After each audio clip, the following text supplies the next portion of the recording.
I never thought I would say this, but when I walk through, when I walk through, when I walk through, hey, when I walk through, hey, when I walk through, hey, when I walk through. Hey, Dallas only had one Monday night game. This was it.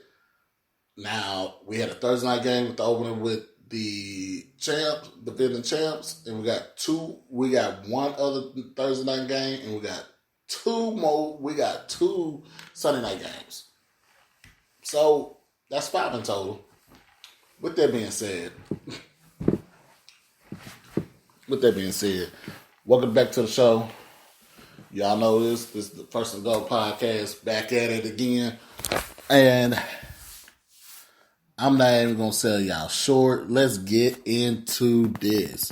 Recap of week 3 of the NFL. Recap talking about the Dallas game Monday night. We're going to say that for last. But let's do some recap of week 3 in the NFL. Man, let's start off with that Thursday night game with with Carolina and the Texans. I believe I did a little snippet of them.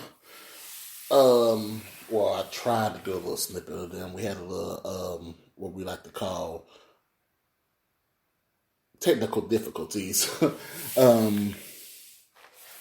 But basically, to wrap up with that game, basically the Panthers defense did what they were supposed to do.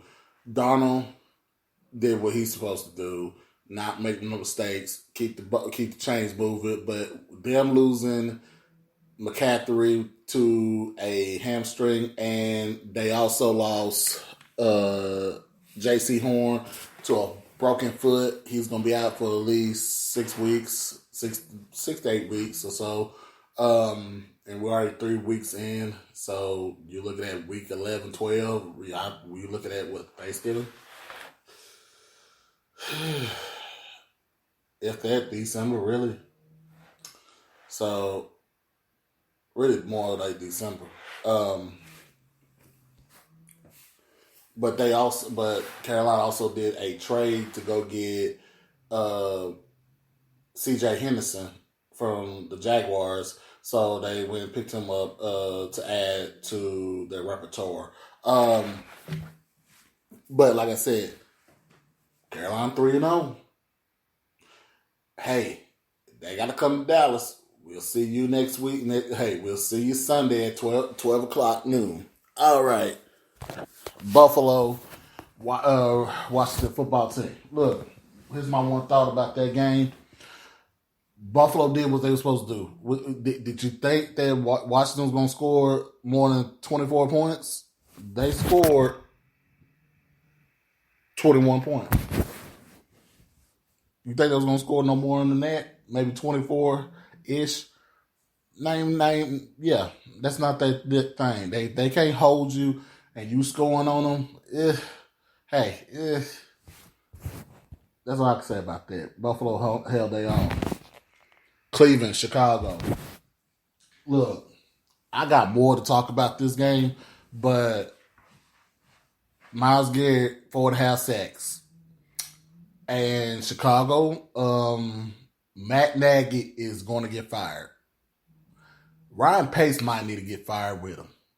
That's not, like, usually calling out coaches and GMs for their jobs and their heads like that.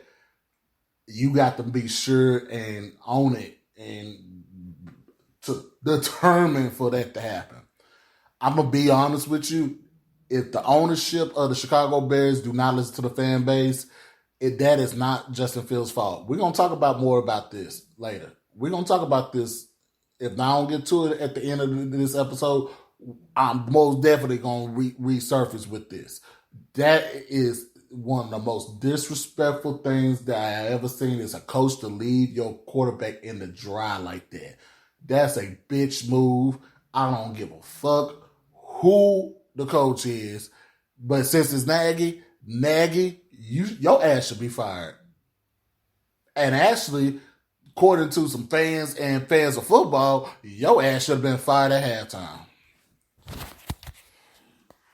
Next game. Baltimore, Detroit.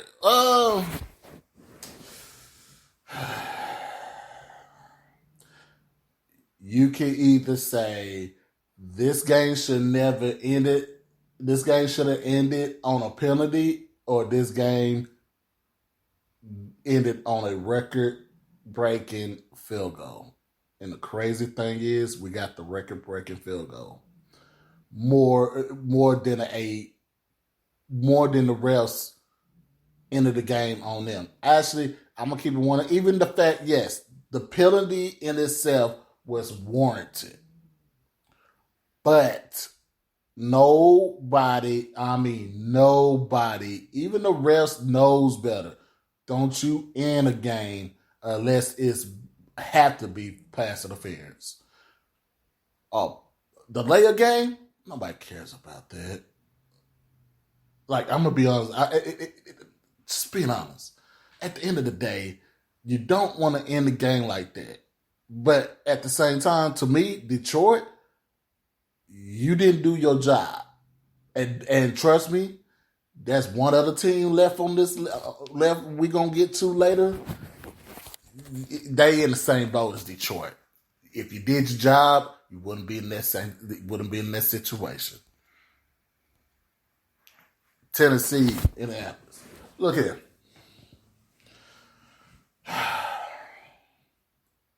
First, I'm gonna just say, Tennessee, congratulations on the win. You're 2-1. AJ Brown is injured, so you're only winning games.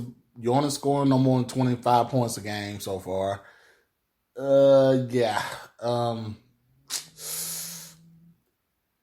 It's nothing nice to say about the Texans, except for not the Texans, but the Titans, excuse me. It's nothing really nice to say, and I'm trying to be nice about it.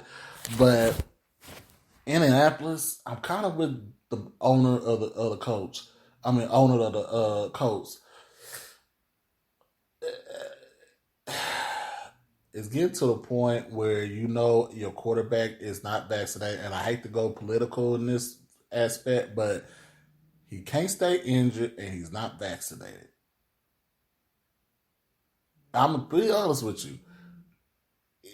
It's gonna get to a point that if Irsay got to step in, it's gonna be a problem in Indianapolis, and it ain't gonna go away. Irsay hadn't been talking lately. Like, really, Irsay hadn't been talking. Last time we heard Irsay talk was at the Hall of Fame ceremonies, enshrining Adrian James. Before that, he been quiet. Ever since the DUI, he been quiet, under the radar, minding his business, letting the GM take care of business. He writing checks. When Irsay coming out of the woodworks and start talking, it's not a good thing. The coach usually in that aspect, it's not looking good. I'm gonna be honest with you. Y'all might want to shake some shit out of y'all, because the way it's looking, it ain't looking good, and a lot of us had y'all in the playoffs. Look like y'all might not be in the playoffs. Kansas City Chargers. Look at it. I picked the Chiefs in this game, but the Chargers won this game on their own. They wouldn't got this game. But I'm gonna say this: Chiefs better go find them a defense. I don't give a damn about Chris Jones. Matter of fact, I'm gonna put it this way: if I ask anybody that knows football and watches football like we do, if I ask anybody, you pick one person off the Kansas City defense, one, who you picking?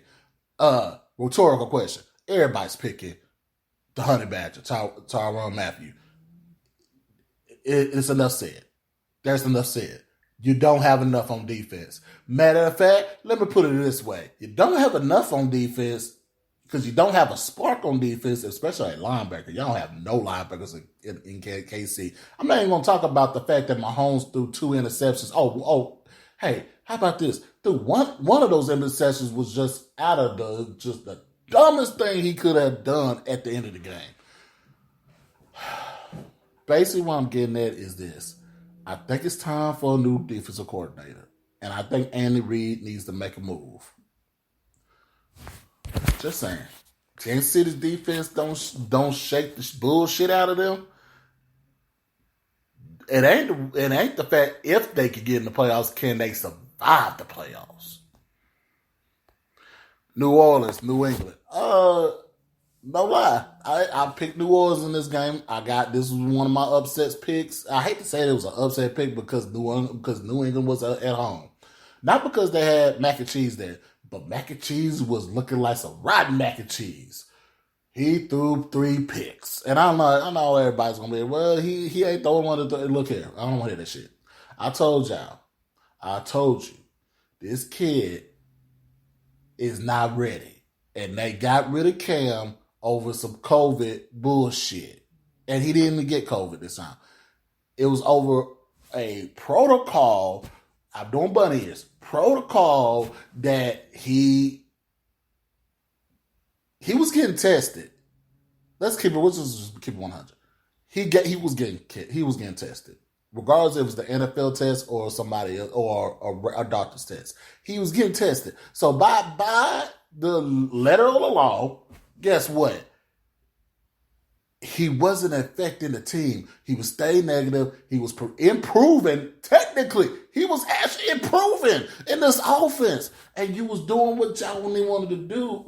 Not necessarily all the way, but you did it in his skill set. Necessarily. I'm sorry to tell you. You screwed up by not keeping Cam on the team.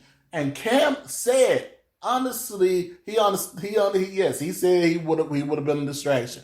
But Cam would have been a professional distraction. It's a difference. So sometimes that professional distraction sometimes save your ass when the rookie quarterback plays like that against a legit defense. Just saying. Giants, Atlanta. Oh, look here. I'm not even going to fight the phone. I would never pick the Giants for the rest of the season. I'm being so serious. This is the one game I said, if the Giants lose this game, they ain't shit. They ain't shit. They ain't shit. I think the Giants need to blow this shit up. I'm being so serious. Blow that up. Blow it up. I'm sorry. It's not that Joe just can't get it done. It's just, sometimes you just need to know, okay, Gettleman, it's just blow it up. Just blow it up because I'm going to be honest with you. Whoever the new GM is, they are not going to keep Joe Judge too much longer. I'm going to be 100% with you. They probably going to make a lot of changes to the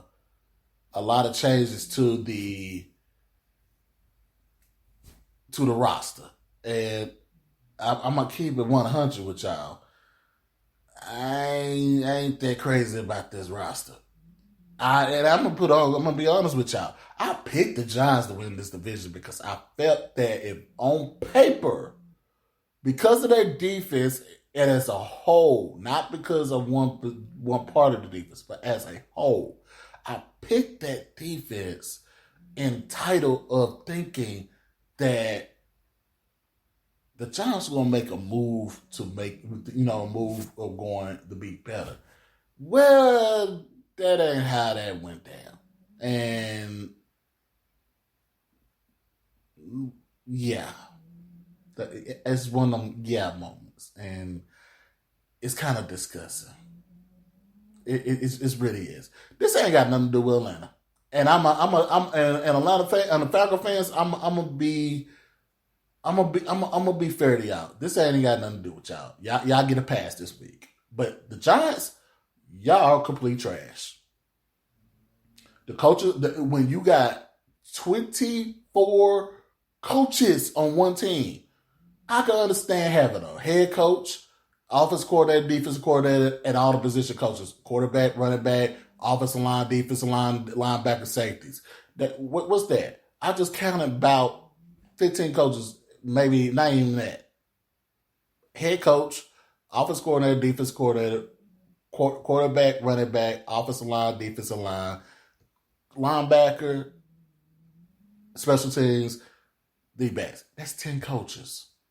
Why you got 24 coaches? Why? That's just the. You know what? Let's move on. I'm gonna drag. I'm about to drag the shit out of them, but Giants fucking suck. Cincinnati, Pittsburgh. Speaking about sucking, if Pittsburgh do not get rid of Big Ben, tell Big Ben we'll put it this way. Art Rooney the third, Art Rooney the second, third. Don't matter what number you are. Art Rooney, Mike Tomlin, Big Ben. That's all need to be in this room. I'm being so serious. Put the GM just need to move over there to the side. I don't care what he got to say. Them three right there, the man that writes the man that signs the checks, the man that's on the field, and the man that's coaching the man on the field. That's all we need to be in the room. Need to come to agreement. Big Ben, this is your last year in Pittsburgh. If you want to play, it won't be in Pittsburgh. If you want to play beyond 2021, it won't be in Pittsburgh. And that's being god awful serious.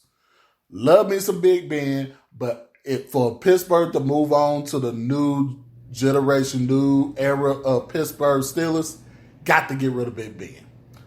Defense-wise, honestly, regardless if it's a conspiracy theory of growing injuries just popping up all willy-nilly just because they don't want Big, they're just sick of Big Ben. I got a theory that that's what that is, but I'm just being honest. Arizona, Jacksonville. Let me tell you something. Even though Arizona won this game, but in the NFL, I have never seen a kick six. College, we got to saw it. What year was that? That was the year that Auburn went to the national championship. So that would put them at year 2012. 2013.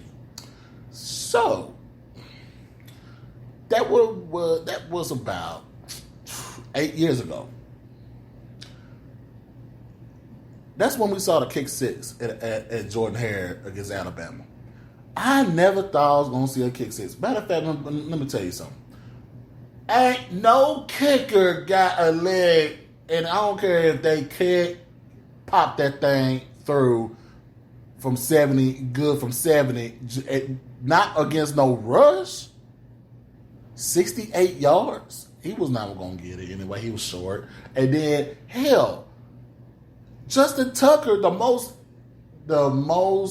accurate kicker of all time so far until he retires, but as of right now, he's the most accurate kicker of all time. Justin Tucker, he barely got the 66 yard because that thing hit the back of the pylon. Just be good enough because if it bounced out, it would have been no good. But it had to stay in to be able to hold the standards of being good. So,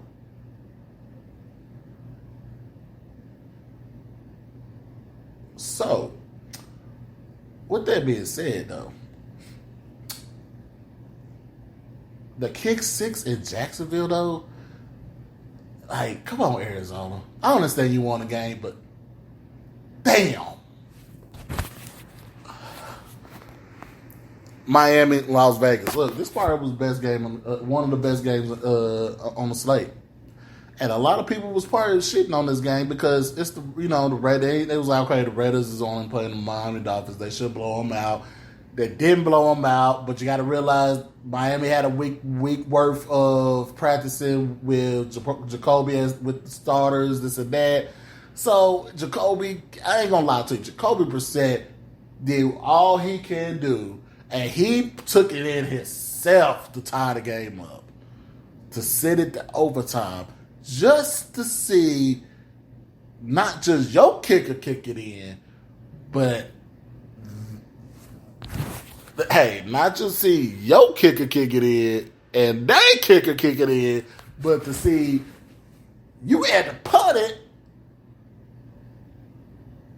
just to see their kicker to kick it at the 2-yard line, which is like a 20-yard kick. Yeah, leaving it on the table like that. Oh, yeah, Raiders 3-0, first time since 2002. Do that name? Hey, do that year ring a bell to y'all? Excuse me. Yeah, that was the last time the Raiders was in the AFC Championship game. Yes, that was also the same year they got their ass waxed by the Tampa Bay Buccaneers. Against one of the greatest defenses of all time. But with that being said, though, yes, John Gruden was also the head coach. Well, no, John Gruden wasn't the head coach that year, but John Gruden did coach that team. It was John Gruden's team anyway. So let's just be honest. It was John Gruden's team. Either way it goes. He had both teams. He coached, blah, blah, blah. It was his team versus his team. Who gives a fuck? The point is, what I'm saying is, John Gruden got his name all over the 2002. Just saying. But yeah, Raiders 3-0 for the first time since 2002. And just a tidbit, 75% of teams that goes 3-0 go to the playoffs. Well, I guess the Raiders is almost, hey, not to say it's going to happen, but damn sure look like it's going to happen. Denver Jets. Look here. Ain't nothing else to talk about this. Blowout, shutout, and Jets are the number one. I'll put it this way. I will say this. If the Jets don't trade out the number one overall pick, because I think the Jaguars are not going to get that spot, so I think it's going to be the Jets. So if the Jets don't trade it out, they're going to get a defensive player, or they're gonna get somebody, but they won't be getting a quarterback. With that being said, though, still, you got, yeah. Let's move on. Rams, Tampa Bay. Look here. I said the Raiders game was one of the good games out of the slate. This was the other game. This was the prime game. This was the prime real estate game right here. I'm not even gonna lie to you. I picked the Rams. I picked the Rams to win this game. Rams also 3-0. Rams just look like a team. I ain't gonna lie. The Rams won the trade. But it doesn't say that the Lions ain't putting up a fight. The Lions are putting up a fight. Jared Goff ain't the reason why they're putting up a fight, but they are putting up the fight. But my God, plug and play. That's all I got to say about the Rams. Plug and play. They got all that well-oiled machine. They are ready. 3-0. You can book it. They gonna be in the playoffs. Seattle, Minnesota. Look, I picked Seattle in this game. Not regretting it, but Minnesota showing some heart. I ain't gonna take them off my list. Some people already took them off their list, but I'm not gonna necessarily take Zimmer exactly off my list. But if the Vikings could play like this and challenge the Packers for the North Crown, I'll take them off the list. But for right now, just need a little. Hey, just keep doing what you're doing, and I'll take them off the list. But right now, he stays on my list for the time being. I don't want to jump the gun just yet. But Zimmer, wherever you're doing, you got them boys rocking in Minnesota. Keep doing what you're doing. Speaking about the NFC North, Sunday night's game, Green Bay 49ers. Look here. I'm going to tell you this. I'm going to be honest with you. Green Bay is frauds. They are frauds. Aaron Rodgers is a fraud. I know that's blasphemous to some people by me saying that, but I'm just going to keep it 100 with y'all. Green Bay is not the team you think they are. They are not the team you think they are. The 49ers gave them the game. They scored the touchdown maybe a few seconds a little early. I understand Juszczyk had to get it in the end zone for them to win this game. I understand that. I get it. There's not, no problem with it. And so at one point I did have a problem with it, and then I had to rethink about it. I was like, it wasn't Juszczyk's fault. But that defense for the 49ers, oh my God. Unexcusable. This is the reason why I said I'm not impressed about Green Bay winning this game. Now, if Green Bay would have won this game 52-21, okay, cool. All right, respect. I'll give you that. You didn't. You won 28. You won this game. You won this game 30-28. You won this game 30-28. I don't want to hear that. I don't want to hear about Aaron Rodgers. I don't care. I don't care.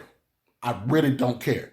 I really believe the Green Bay Packers are frauds. If it is any team that I think is very fraudulent of who they are, it's the Green Bay Packers. And I think the Packers, I like Aaron Jones. I like Devontae Adams. I like Jay Alexander as a quarterback. I wish he was on my team to pair up with Trayvon Diggs and get Anthony Doodoo Brown up out of Dallas. But with that being said, though, it's just the respect factor, though. It's just, I don't respect Green Bay. And I think they full of shit. The organization's full of shit. Aaron Rodgers is full of shit. He is not, I'll put it this way, if this is just to keep them irrelevant and talk in our mouths all summer, this is what this pisses me off. At least the Cowboys, at least as the Cowboys fan and the Dallas Cowboys, at least theirs is more authentic wise. They ain't got to have storylines to necessarily to be in the news. They ain't got to have storylines. They do have storylines, but they ain't got to have storylines. It seems like Green Bay is forcing storylines just to be relevant. Just saying. Aaron Rodgers is a very good quarterback. And listen to the words I just said. Very good quarterback. Yes, he won a Super Bowl. Yes, he got 3 MVPs. Yes, yeah. And yeah, he dated somebody damn near 15 years old. Damn near 15 years younger than him. But, hey, just saying, got that moment. Just being honest. Just being honest. I feel that Green Bay is not good. I think their defense is fraudulent. Very fraudulent. I'm going to wait to see when they play Tampa Bay, see how that plays. Don't they play the Rams? Wait to see when they play the Rams, too. Oh, by the way, Aaron Rodgers get his first win in the state of California. Well, I ain't going to say the state of California, but the city, San Francisco area, the Bay, in that area, yeah. Especially against the 49ers in general. He'll never beat the 49ers. Congratulations, you finally beat the 49ers. He might have won at least one game before against the 49ers, but not in recent history. 49ers been having his number. And actually still have his number. But hey, I'm going to say this. If the 49ers and the Green Bay Packers, match up down the line and just happeningly, see each other later in the season, yeah, I'm not picking the Packers in that game. And last but not least, Cowboys, Philly. That was the wrap. That was the wrap up with the picks for week 3, and of course I picked Dallas. But let's talk about the Cowboys game. We got 15 minutes. Let's talk about it. Monday Night Football, first home game, especially her first home game since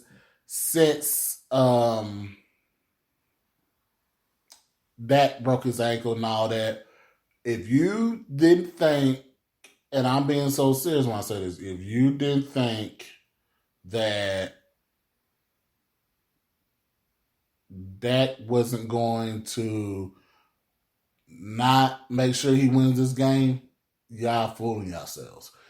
I understand Booger McFarland decided he was going to be different and pick the Eagles, and everybody else was picking the Cowboys because everybody was like, Cowboys win this game.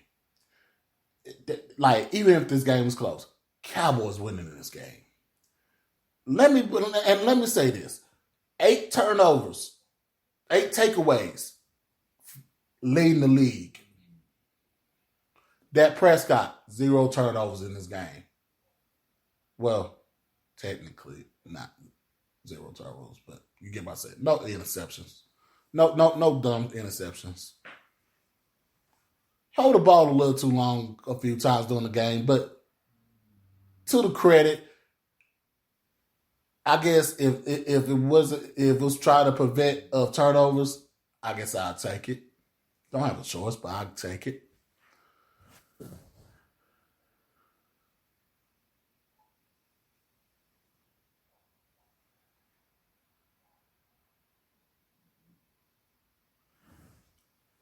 And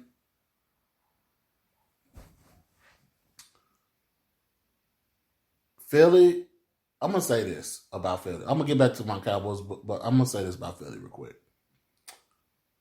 Philly will be a better team by week 18. Don't mean they're going to be a playoff team. But as a better team, I think they'll be a better team. I think they will be they'll be a well better team. They'll be well. Hopefully the penalties will calm down by then. Dallas will have to play Philly at the end of the season. Like I told a friend of mine, hopefully by the time we play Philly again, we will have already won the East. So necessarily, I would like Dak and them play maybe the first half, but after that, pull them. It's a meaningless game. It took to at the end of the day, unless we fight for the number 1 seed, meaningless. Just mean like you're going to have a home game if you win the division. Unless you are battling for that number 1 spot, don't push it. I'm gonna be honest, don't push it. But Philly will be better. I'm not sold on that head coach. I'm gonna be honest. I'm not sold on Nick. I don't know whatever you say his name. I'm not sold on him. I understand the majority of his staff is 40 and under, but to me, that don't show the leadership. Your team is the most penalized in the league. You're undisciplined. Y'all got holding calls left. Now I know Dallas had one person holding the whole damn game, Carter Williams, but like just undisciplined. And at times, I just feel like, huh.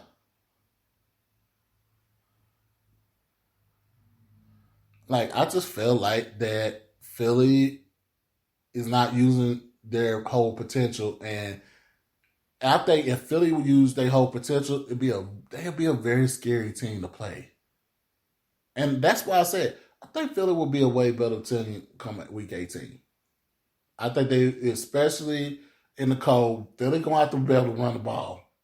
I'm being serious. Philly got to find a better way to run the ball.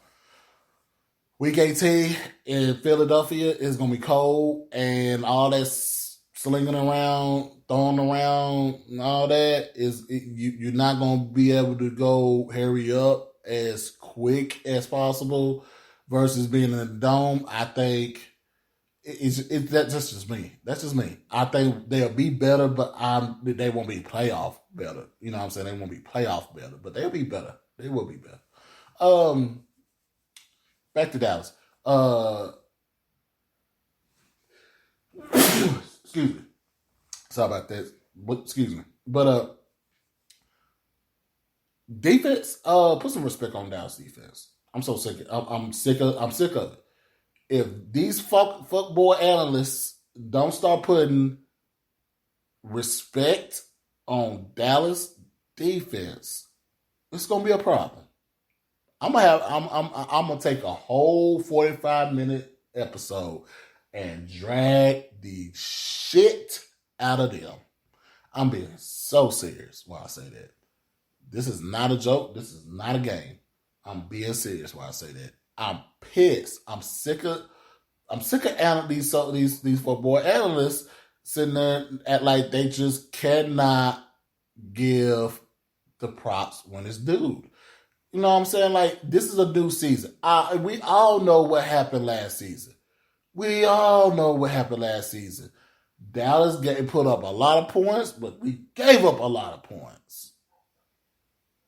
Hey, let me tell y'all this. Just think of it. A year ago, 3 games in, we was like, the fuck with this defense. 3 games in this season, we like, oh my God, optimistic, aggressive defense. Huh.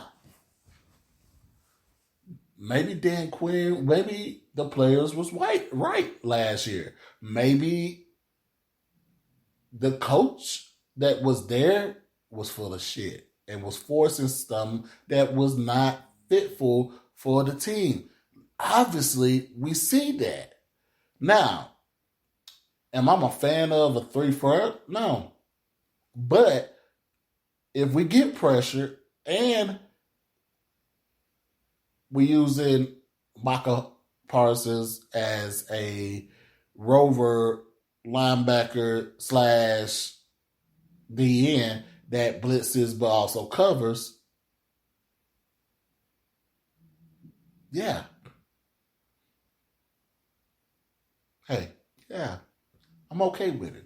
Oh, by the way, Trayvon Diggs, whole different player from who he was last year. Whole different player.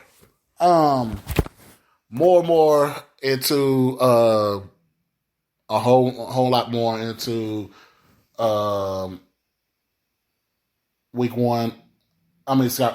Week 3. We got I ain't gonna lie to. Oh wait a minute, I'm lying. We got a couple more minutes. I lied. We got a couple more minutes that I could use. This is what I was going to go into. Matt Nagy need to be fired. I said I was going to come back to this if we had time. Matt Nagy needs to be fired. He needs to be fired right goddamn now. It don't make no damn sense. It don't make no sense.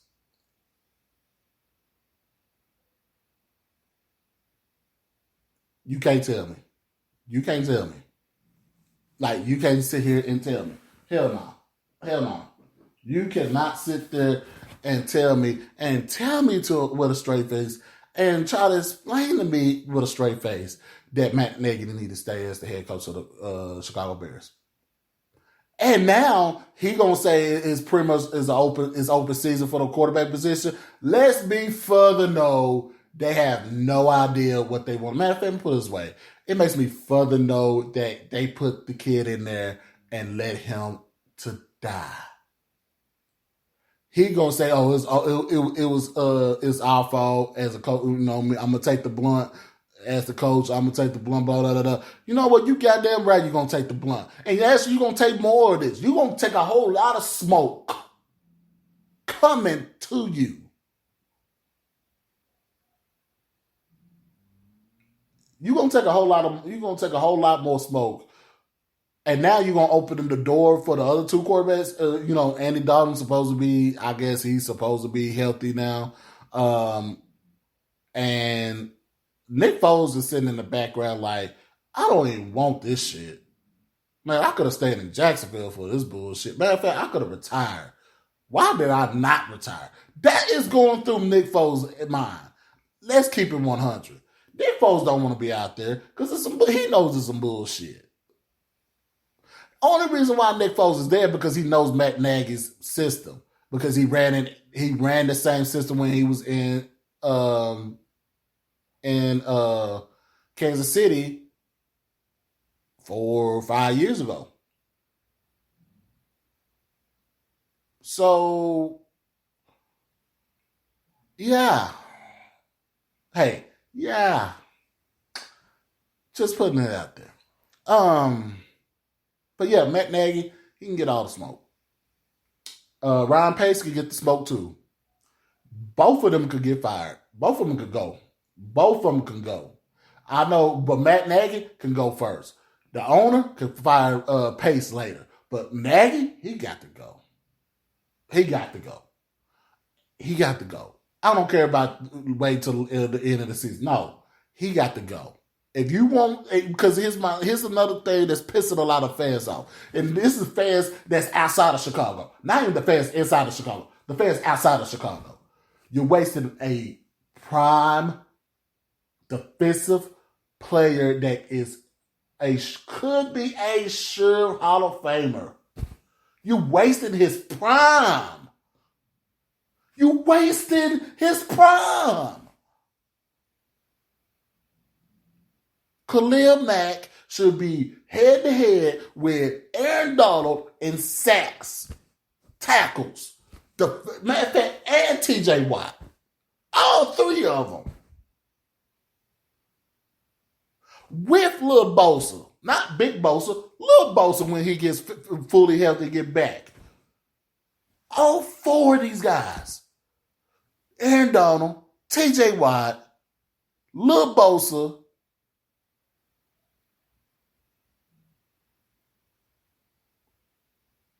and Khalil Mack. You're Chicago. It pisses me off because do you know that Dallas could trade for Khalil Mack? I would give up 2 first rounders for Khalil Mack. Hell, I would give you, I hate to say it like this, I would give you Amari Cooper for Khalil Mack. With the 2 first rounders. That's the point where us fans is getting at. Excuse me. Matt Nagy got to go. He got to go. He got to go. With that being said, I hope y'all enjoyed the episode. Tomorrow's episode, I'm gonna get into college football. I promise. The crazy week of college football. We're gonna recap college football Wednesday. All right, this is what I'm gonna do for Wednesday show. We're gonna do half NFL, half college on Wednesday. Basically, we're gonna talk about the upcoming games for college football. We're gonna talk about the upcoming games. My 10 picks I had to do. By the way, spoiler alert: I went 5-5 with my college picks last week. It is what it is, but still over 500 though. So is I'm still over 500 with the NFL. But with that being said, y'all be easy. Appreciate y'all. Show some more love. Remember, the show is on Spotify and iHeartRadio. So go get the podcast on both, either one or both. Hell, do it for both. And share it. Share the shit out of it. Share all of it. Listen to all of it. Tell me what else y'all want to hear from me. Tell me what is different y'all want me to change up. I'm open to all of that. But really, appreciate it. Love y'all. Y'all be easy. One love.